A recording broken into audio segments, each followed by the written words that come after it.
안녕하세요. 오늘도 서연살롱을 찾아주셔서 감사합니다. 시장에서 국밥집을 하고 있는 여성이에요. 대한민국 사람은 밥심으로 산다는데 저는 요즘 그 말을 새삼 실감하고 있어요. 제가 밥 장사를 하고 있어서 그러는 건 아니에요. 인간은 정말 죽을 것 같은 순간에도 배가 고프고 빈 속을 채우고 나면 또 그럭저럭 살게 되더라고요.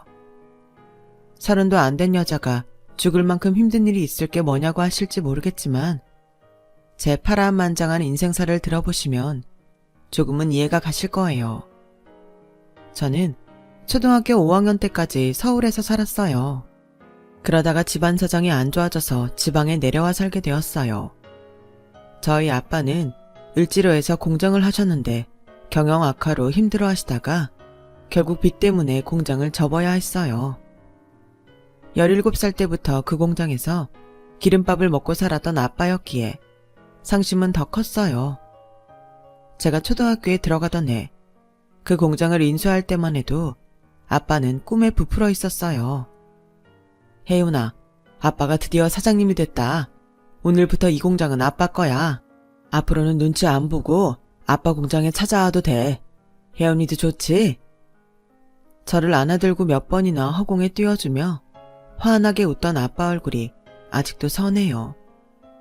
사장이 된다는 게 정확히 어떤 건지 몰랐지만 아빠가 좋아하니까 그냥 좋은 거겠구나 생각했었죠.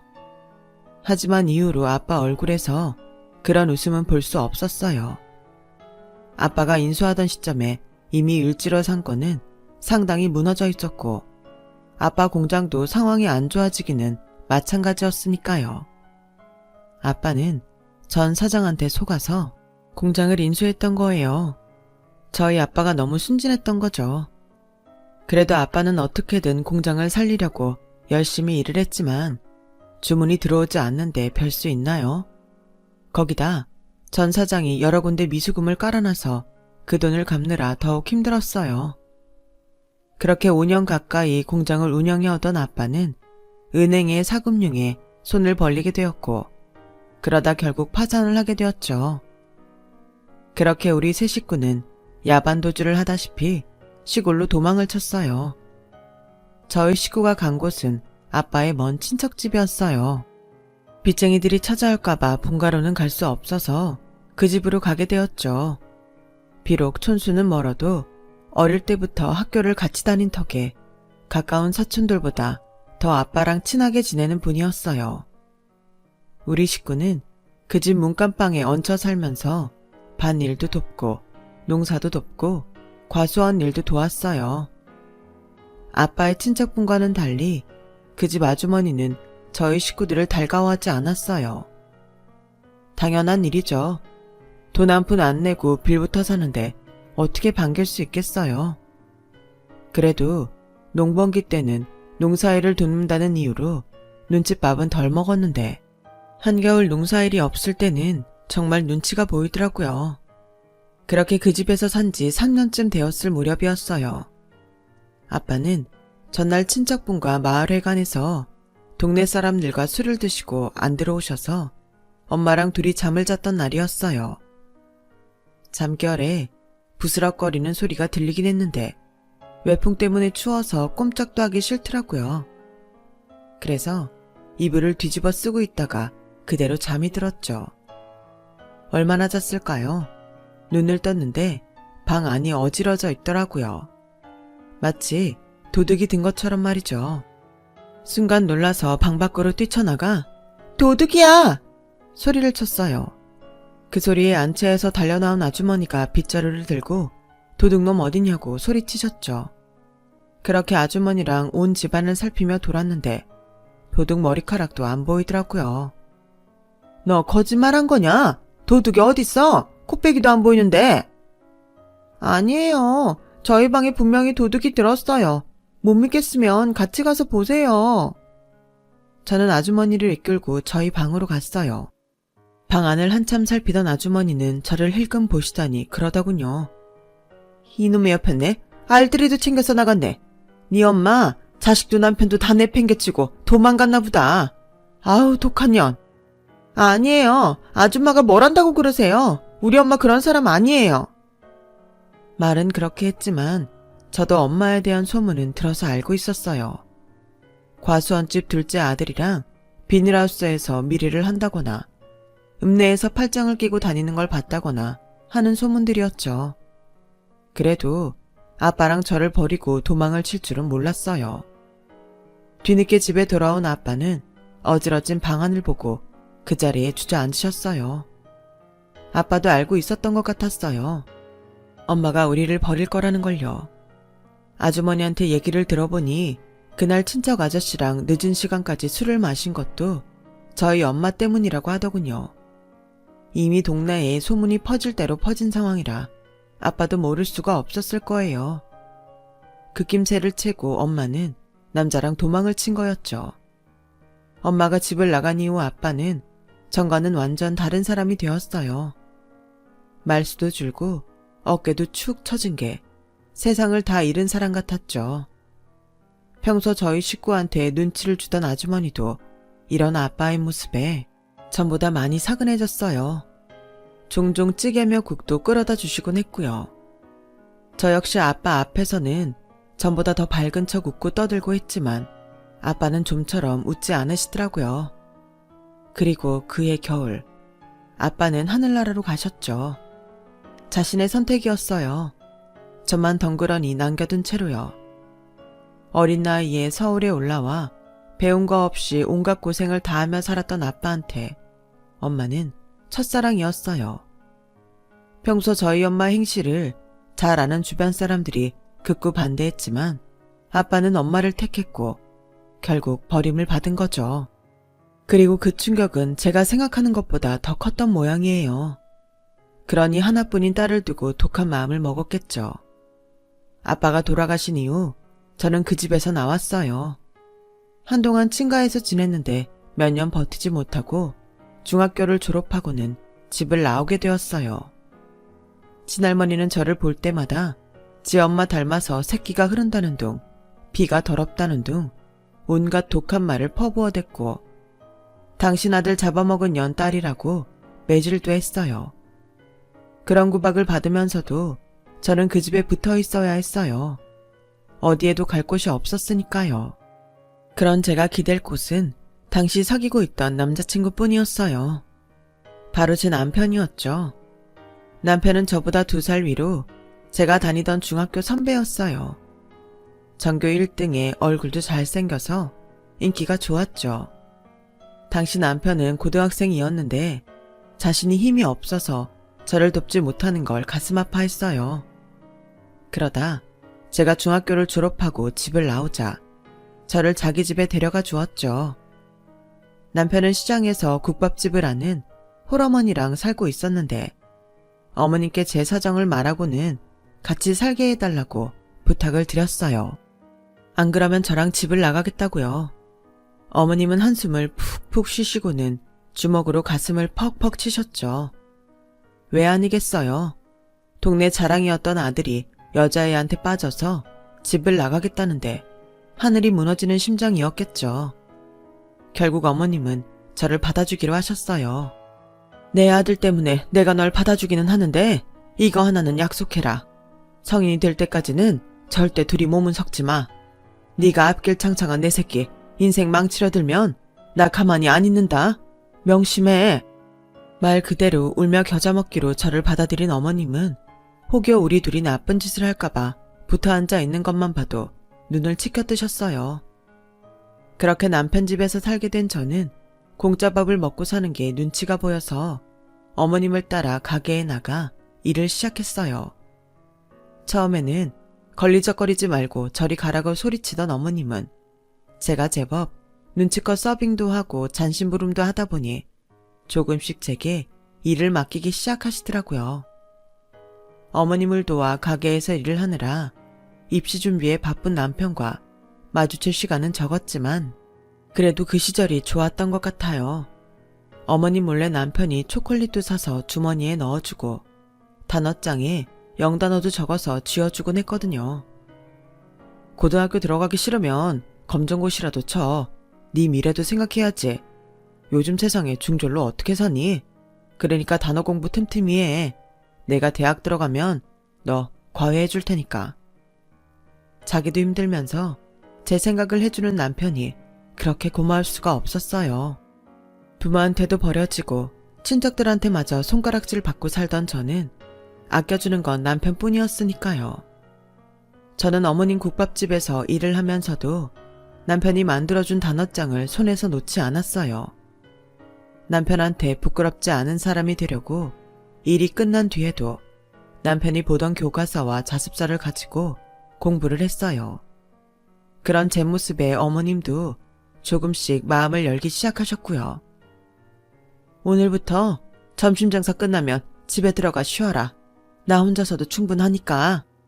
아니에요. 저 일 더 할게요. 집에 가도 할 거 없어요. 공부해. 검정고시 본다며. 공부도 않고 어떻게 시험을 봐? 어머님은 말을 툭툭 하시는 것 같아도 정이 많은 분이셨어요. 일부러 제가 공부할 시간도 만들어주시고 싸서 사왔다며 제 옷이랑 속옷도 사다 주시곤 했어요. 어머님은 당신은 변변한 옷 한 벌 안 사 입으시면서 말이죠. 그리고 이듬해 겨울 남편은 대학에 붙었어요. 그것도 서울에 있는 명문대 의대를요. 물론 기뻐해야 할 일이었지만 남편이 서울로 가면 자주 볼 수 없을 거란 생각에 서운하기도 했어요. 그건 남편도 마찬가지였죠. 일단 검정고시부터 합격해. 당장 대학에 들어가긴 힘들겠지만 고졸이면 취직 정도는 할 수 있으니까. 내가 서울에 먼저 가서 터 잡고 있을 테니까 20살 되면 그때 너도 서울로 와. 성인인데 엄마도 더는 같이 사는 거 반대하지 않을 거 아냐. 남편은 입학식 전까지 제 검정고시 공부를 도와주었어요. 공부에 도 같은 사람이라 확실히 아는 게 다르더라고요. 그리고 드디어 남편과 헤어질 날이 다가왔어요. 가게 문을 닫고 우리 세 사람은 서울로 올라갔어요. 남편이 살게 된 기숙사도 구경하고 마트에 가서 필요한 물품도 샀어요. 그리곤 대학 근처 갈비집에 들어가 저녁을 먹었죠. 남편과 마지막으로 먹는 식사라고 생각하니 목으로 잘 넘어가지 않더라고요. 남편의 배웅을 받으며 터미널까지 가는데 발길이 떨어지지 않아서 힘들었어요. 울지 않으려고 기를 쓰고 참고 있는데 버스에 오르기 전 남편이 저를 안아주자 참았던 눈물이 쏟아져 내렸죠. 오빠, 나 검정고시 꼭 붙을게. 그러니까 나 꼭 기다려야 돼. 혹여 나를 잊으면 어쩌나 걱정이던 저는 남편한테 기다리겠다는 말을 듣고서야 버스에 오를 수 있었어요. 남편은 서울에 홀로 두고 다시 어머님 댁으로 돌아온 그날부터 저는 미친 듯이 공부를 했어요. 2년 안에 검정고시에 합격해서 당당하게 남편이 있는 서울로 가려고요. 그렇다고 식당 일을 게을리하지는 않았어요. 남편의 등록금을 감당하기 위해서는 돈을 열심히 벌어야 했거든요. 그래서 배달도 자처해서 하고 한 푼이라도 더 벌려고 노력했어요. 없는 살림에 자식의 의대 등록금을 감당해야 하는 어머님을 조금이라도 더 도와드리고 싶은 마음이었죠. 남편이 장학금을 받긴 했지만 등록금 되는 일이 참 버겁긴 하더라고요. 생각 끝에 한 푼이라도 더 벌 생각에 김치랑 밑반찬들을 가게 앞에 내놓고 팔기도 하고 농번기 때는 품팔이도 했어요. 남편의 의사만 되면 이깟 고생은 아무것도 아니라는 생각이었죠. 그렇게 공부와 일에 빠져 살다 보니 어느덧 20살이 되었고 그 사이 검정고시도 합격해 고졸이 되었어요. 하지만 어머님만 혼자 두고 서울로 가겠다는 말을 할 수 없겠더라고요. 그래서 눈치만 보고 있는데 남편한테 전화가 온 거예요. 학업 때문에 바쁘다는 이유로 점점 연락이 적어졌던 남편은 그 사이 서울살이에 많이 적응이 됐는지 목소리가 전보다 많이 여유로워 보였어요. 혜윤아, 혹시 너 서울로 올라올 생각이니? 잘 모르겠어. 어머님께 어떻게 말씀드려야 할지 고민이라서. 그래? 그럼 이러면 어떨까? 실은 내가 아직 본과생이라 네가 서울에 와도 같이 있을 시간이 없어. 같이 살 집도 없고. 그래서 말인데 몇 년 더 거기에 있으면 안 될까? 서울에 나 본과 마치고 인턴 들어가면 그때 올라오면 되잖아. 혹시 서운한 건 아니지? 아니야. 나도 그게 좋을 것 같아. 오빠 말대로 할게. 말은 그렇게 했지만 사실 많이 서운했어요. 오빠가 서울로 올라오라고 했어도 당장 그러지 않을 생각이었는데 막상 오지 말라는 소리를 들으니 울컥했거든요. 그래도 한편으론 오빠 상황 때문에 그러는 거니까 서운해하지 말자 마음을 다잡았죠. 얼마 뒤부터 저는 아르바이트를 시작했어요. 점심 장사는 어머님과 국밥집 장사를 하고 손님이 뜸한 저녁 시간엔 근처 고깃집에서 아르바이트를 하게 됐거든요. 덕분에 한 푼이 아쉬운 가게에 도움은 되더라고요.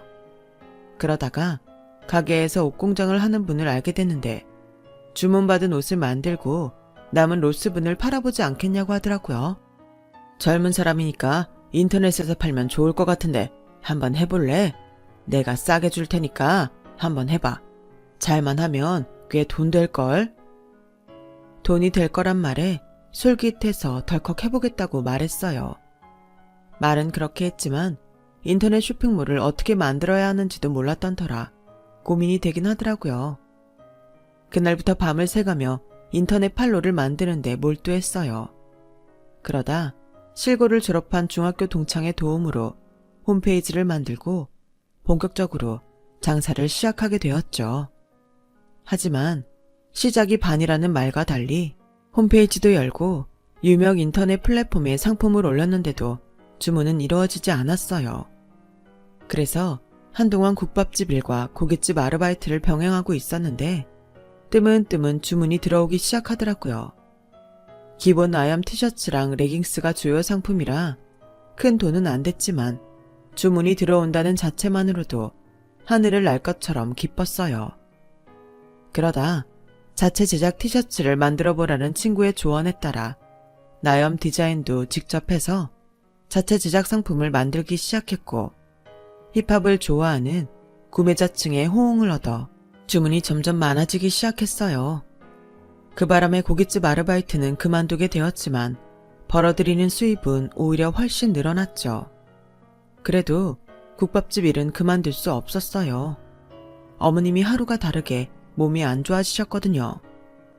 어머님이 40을 넘어 제 남편을 낳으신 탓에 어머님이 연세가 좀 많으시거든요. 넌 이제 가게 그만 나와. 네 장사하는 걸로라도 바쁠 텐데 나 아직 짱짱해. 저 안 나오면 어머님 혼자 하실 수는 있으세요. 그리고 저 없으면 심심하실 텐데요. 가게 손님들도 저 없으면 반은 줄걸요. 그러니까 괜한 말씀 마세요. 저 어머님 곁에서 안 떨어질 테니까. 어머님은 제가 귀찮다고 하시면서도 더는 말씀을 안 하셨어요. 저랑 살아온 시간이 길어 그런가 어머님한테 저는 딸 같은 존재였거든요. 저도 그런 어머님 마음을 알기 때문에 더 곁에 붙어있고 싶었어요. 제 사업 덕분에 남편 등록금 걱정도 덜게 되어서 국밥집 장사도 낮 시간에만 반짝하고 밤에는 일찍 문을 닫을 수 있었어요. 종종 서울에 올라가 남편과 데이트를 할 수도 있었고요. 그리고 드디어 남편이 본과를 졸업하자 어머님이 결혼식을 올리라고 하셨어요. 남편도 저도 바쁜데다 식장에 부를 사람도 없어서 식은 따로 안 올리고 혼인신고만 하기로 했죠. 서운하지 않겠니? 일생에 한 번뿐인 결혼식인데 드레스는 입어봐야지. 저 그런 거 없어도 하나도 안 서운해요. 대신 신혼여행은 가고 싶어요. 그래서 말인데요. 저희 신혼여행할 때 어머님도 같이 가요. 어머님도 해외여행 아직 못 가보셨잖아요. 아유 됐다. 누굴 눈치 없는 시애미 만들려고 그래. 난 해외여행 갈 생각 없으니까 니들 둘이 갔다 와. 올 때 선물이나 사오고. 한사코 거절하시는 어머님이었지만 그래도 어머님만 두고 갈 수는 없어서 남편한테 어머님도 모시고 가자고 말을 했어요. 엄마도 같이 가자고? 야, 그건 좀 그렇지 않니? 다른 것도 아니고 신혼여행인데. 오빠, 어머님은 나한테 친엄마나 마찬가지야. 엄마는 뼈 빠지게 장사하시는데 내가 놀 마음이 나겠어? 그러지 말고 같이 가자. 우리야, 나중에도 둘이 여행 갈 수 있잖아. 알았어, 네 마음대로 해. 결국 저는 남편을 설득해 어머님도 함께 모시고 가기로 했어요. 어머님과 함께 여권 사진을 찍고 난생 처음 여권과에 가서 여권을 만들었어요. 여행 날짜가 다가올 때까지 공항이랑 호텔, 물건을 살 때 필요한 회화 공부도 했고요. 쇼핑몰 일은 저랑 같이 일하는 동창한테 맡기고 3박 4일간 태국으로 신혼여행을 갔어요. 처음엔 안 가시겠다고 빼던 어머님은 저희보다 더 좋아하시더라고요. 난생 처음 태국 마사지를 받아본 어머님과 저는 마사지 맛에 빠져서 한국으로 돌아오는 날까지 매일 마사지를 받았어요. 한국 돈으로 2만 원도 안 하는 마사지였지만 그렇게 시원할 수가 없더라고요. 신혼여행에서 돌아온 후로도 어머님은 종종 태국에서 받은 마사지 얘기를 하셨어요. 국밥집을 찾는 손님들한테도 자랑을 엄청 하셨죠. 우리 며느리가 나 아니면 신혼여행을 안 가겠다는데 어떡해. 하도 때를 써서 같이 가긴 했는데 좋긴 좋더라고. 음식도 입에 잘 맞고 특히 그 마사지가 엄청 시원해. 자기들도 한번 가봐. 아가, 우리가 간 데가 어디라고 했지? 코사멧이요, 어머님. 그래, 코사멧. 바다도 엄청 예쁘고 리조트가 얼마나 좋은지 몰라. 하여간 돈이 좋긴 좋더라고. 어머님을 안 모시고 갔으면 어쩔 뻔했나 싶을 정도로 어머님의 여행 자랑은 끊이지 않았어요. 비록 결혼을 하고도 남편과 떨어져 사는 게 아쉽긴 했지만 그래도 어머님이 계셔서 외롭진 않았어요. 대학병원에서 인턴을 하게 된 남편은 근처에 오피스텔을 얻어 살고 있었어요. 저는 가게가 쉬는 날에 서울에 올라가 하룻밤을 자고 내려오곤 했죠. 소위 말하는 주말 부부 생활이었어요. 하지만 남편 병원 일이 하도 바빠서 오래 같이 있을 수는 없었어요. 인턴만 마치면 조금 여유가 생길 거라는 말에 위안을 삼고 살았죠. 상황이 이러니 결혼을 하고도 아이를 만들 시간이 없었어요. 지금 생각하면 오히려 그게 다행이다 싶기도 하지만요. 인턴을 마치고 레지던트가 된 시점에도 남편은 좀처럼 시간을 내지 못했어요. 아니, 오히려 전보다 더 바빠서 저보고 서울에 올라오지 말라는 날이 더 많아졌어요. 왜 오지 말래? 가서 청소도 좀 해놓고 반찬도 해놓으려는데. 집이 좁아서 청소할 것도 없고 반찬 해봐야 먹을 시간도 없어. 괜히 너 집에 와 있는데 못 가니까 마음만 불편하다고. 다음 주에 와, 다음 주에. 그렇게 다음 주에 오라고 했지만 그 다음 주가 되면 또 바쁘다고 다음 주에 오라는 소리를 했어요. 그러던 어느 날 남편이 오지 말라는데도 몰래 서울 집으로 찾아갔는데 기가 막힌 상황을 보게 된 거예요. 남편이 웬 여자랑 침대 위에서 뒤엉켜 있더라고요. 둘이 얼마나 정신이 없었는지 제가 번호키를 누르고 들어왔는데도 모르더라고요. 여보, 지금 뭐 하는 짓이야? 제가 버럭 소리를 치자 그때서야 둘은 딱 붙어있던 몸을 뗐어요. 그런데 웃긴 게 뭔지 아세요? 저를 보고 사색이 된 남편이 그 여자한테 변명하기에 급급하다란 거예요. 자기야, 내가 다 설명할게. 쟤는 나한테 여동생 같은 애야. 자기도 알지? 우리 엄마 가게에서 일한다는 고향 후배. 혼인신고까지 한 저를 두고 내 언니 앞에서 고향 후배라고 말을 하는 남편을 보니 속에서 천불이 올라왔어요. 뭐? 고향 후배? 넌 고향 후배랑 혼인신고도 하고 신혼여행도 가니? 내가 왜 너한테 고향 후배야? 네 아내지? 그러자 내연녀가 인상을 찌푸리며 옷을 입기 시작했어요. 그런데도 남편은 여자한테 매달리며 되도 않는 변명을 늘어놓았죠. 부모 없이 불쌍한 애라서 우리 엄마가 데리고 산 애야. 엄마 등살에 할 수 없이 혼인신고는 했지만 나 정말 쟤한테 손톱만큼도 마음 없어. 자기야, 내 말 듣고 있는 거야? 그러자 여자가 한마디 하더군요. 아, 귀찮아. 일단 알았고 먼저 저 여자부터 정리하고 나한테 전화해. 사과를 받아줄지 말지는 그때 가서 판단할 테니까. 나 수술 들어가야 되니까 오늘은 전화하지 마. 내연녀는 돌처럼 굳어있는 제 옆을 지나 현관을 빠져나갔어요. 여자가 집을 나가자 남편은 죽일 듯이 저를 노려보며 소리치더군요. 내가 여기 오지 말랬잖아. 왜 사람 말을 안 들어? 당신 지금 그게 나한테 할 소리야? 바람피다 걸려놓고 미안하다는 말을 못할 망정 지금 뭐 하는 짓이야? 왜 이렇게 나한테 뻔뻔하게 굴어? 자기 왜 이렇게 변했냐고. 억울하고 분통이 터져서 울음이 터져버린 제게 남편은 냉랭하게 말했어요. 울긴 네가 왜 울어? 지금 울고 싶은 건 난데. 그래, 이러지 말고 우리 이성적으로 얘기 좀 하자. 나 저 사람 꼭 필요해. 저 여자 집안 힘만 있으면 나도 대학병원에서 한 자리 맞고 살 수 있거든. 넌 나한테 그런 자리 마련해줄 능력 있니? 없잖아. 기껏 공부해서 의사 됐는데 평생 페이닥터만 하고 살아야겠니? 아니잖아. 저 사람도 이혼 경력 있어서 나 정도 흠은 넘겨줄 사람이야. 그러니까 너만 조용히 떨어져 나가줘. 내가 진심으로 부탁한다. 용서를 비는 대신 남편은 제게 이혼을 요구했어요. 그 사실을 알고 어머님이 부랴부랴 서울로 올라오셨지만 남편은 요지부동이었죠. 어머님이 이혼만 했다간 부모 자식 연을 끊겠다고 하시는데도 남편은 표정도 안 바뀐 채 그러라고 말할 정도였죠. 정말 미친놈 같았어요. 내가 알던 내 남편이 아닌 것 같더라고요. 여자한테 미치면 저럴까? 아니, 권력 욕심이 생기면 저런 걸까? 아무리 남편을 이해해 보려고 해도 도무지 안 되더라고요. 그 후로 3개월 동안 남편은 수시로 시골집에 내려와 제게 이혼을 강요했어요. 그럴 때마다 어머님이 빗자루로 남편을 때리고 설거지물을 끼얹었지만 남편은 눈도 깜박 안 했죠. 그 꼴을 보니 이미 변해버린 남편한테 저도 마음이 떠나더라고요. 그래서 이혼을 결심했어요. 어머님, 저 이혼할게요.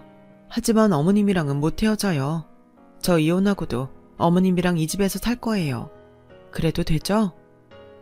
어머님은 울먹이시며 조금만 더 참아보라고 애원하셨지만 더는 그러기 싫더라고요. 부모 자식 연도 끊고 딴 여자랑 살겠다는 남자를 무슨 수로 잡아요. 붙잡고 싶은 마음도 없고요. 그렇게 저는 남편과 이혼을 했어요. 그리고 이혼 서류에 도장을 찍는 자리에서 남편한테 위자료 청구서를 내밀었어요. 이거 그동안 너 의대 보내느라 들어간 돈이랑 너 집 해주면서 들어간 돈이야. 여기엔 어머님 돈도 들어가 있고 내 돈도 들어가 있어. 이거 다 내놔. 어머님도 너랑 연 끊고 사신다니까 그렇게 알고. 참, 난 앞으로도 어머님이랑 같이 살 거야. 그러니까 집에는 얼씬도 하지 마. 알았어. 암튼 고맙다. 이 돈은 내가 대출받아서 처리해줄게. 그리고 그동안 고마웠다. 고마워? 뭐가 고마워? 너같이 인간 같지 않은 놈 뒷바라지하고 살아줘서 고맙니? 아니면 병신같이 네 말만 철석같이 믿고 살아줘서 고맙니? 너 벌 받을 거야. 하늘이 벌 안 주면 나라도 벌 줄 테니까 각오하라고. 네가 무슨 수로 벌을 줄 건데 그럴 능력은 되니? 내가 오늘부터 너 그 여자한테 처참하게 버림받으라고 기도할 거다, 이 자식아. 내가 받은 상처 수십 수백 배로 상처받으라고 정한수 떠놓고 빌 거라고. 그때 돼서 죽어라 후회해, 이 개새끼야. 그렇게 저는 뒤도 안 돌아보고 남편 곁을 떠났어요. 얼마 뒤 남편은 제 계좌로 돈을 보냈더라고요. 대출을 받았는지 여자한테 빌렸는지 모르겠지만요. 그런데 우리 부부의 이혼 탓인지 어머니 몸이 급격히 안 좋아지셨어요. 병원에 가서 검사를 받았지만 뚜렷한 병명이 나오지 않더라고요. 그래도 어머니 몸을 생각해서 국밥집 문을 닫았어요. 몸을 좀 쉬면 나아지시려나 했죠. 그런데 오히려 상태는 더 악화되더라고요. 도저히 안 되겠다 싶어 남편한테 전화를 했더니 이미 끝난 사이에 왜 전화를 했냐며 연 끊은 부모한테 관심 없다며 오히려 화를 내고는 전화를 끊더군요. 차마 그 말을 어머님께는 할 수 없었어요. 몸이 안 좋아지시면서 마음까지 약해지신 분께 그런 상처를 드릴 수 없었으니까요. 그렇게 시간은 흘러 어머님 상태는 점점 더 안 좋아졌고 저희는 병원 셔틀을 돌듯 이 병원 저 병원을 다니며 검사를 했어요. 그러다 드디어 병명을 알게 되었죠. 복마감이었어요. 이미 전이가 된 상태라 손을 쓸 수도 없다고 하더군요. 3개월 이상 살기 힘들 거라고요.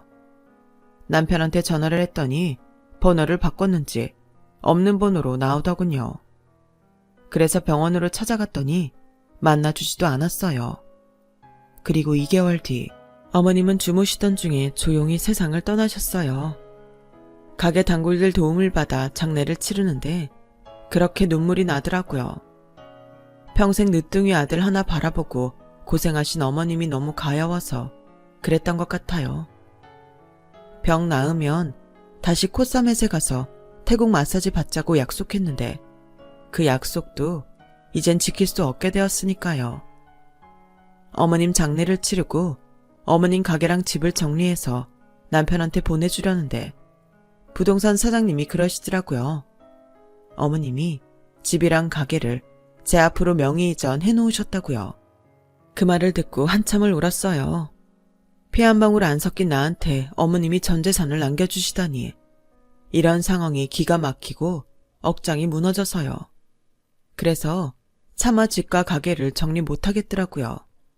그래서 가게는 세를 놓고 집은 그대로 제가 살기로 했어요.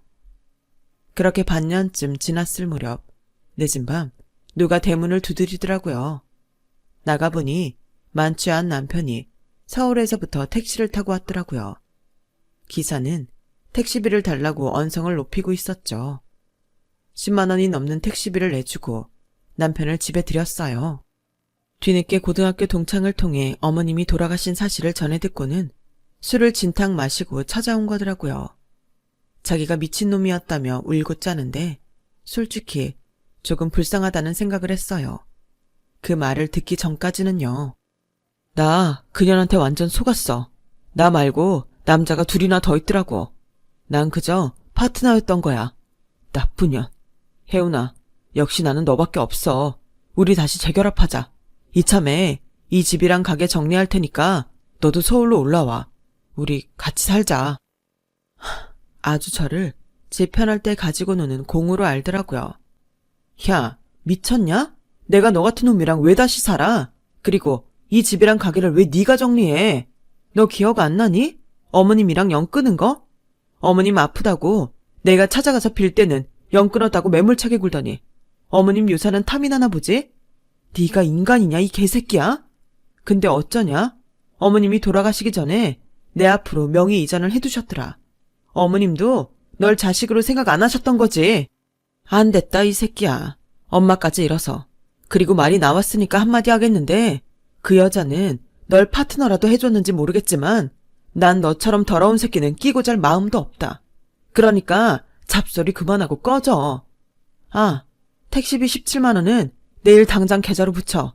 안 그럼 니네 병원 게시판에 택시비 떼쳐먹은 의사라고 소문낼 테니까. 알았어? 저는 남편을 집 밖으로 내던지고 대문을 잠궜어요.